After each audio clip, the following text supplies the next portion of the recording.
मधुकर बापू वाघमारे राहणार ताराबाई पार्क कोल्हापूर यांनी त्यांच्या राहत्या घरी साफसफाई व धुनी भांडी करणारा नोकर शुभम उर्फ साहिल मनोज कांबळे राहणार कसबा वावडा याने त्यांच्या घरी चोरी केल्याबाबत संशय घेऊन त्यांच्या विरुद्ध गुन्हा दाखल केला होता।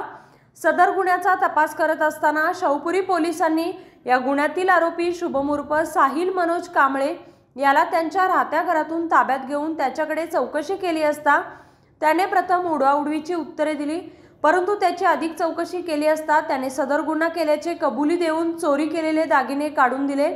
यामध्ये सोन्याच्या बांगड्या, ब्रेसलेट, अंगठी, चेन, मंगळसूत्र अशा एकूण 4,79,000 रुपयांच्या दागिन्यांची चोरी केल्याचे उघड झाले।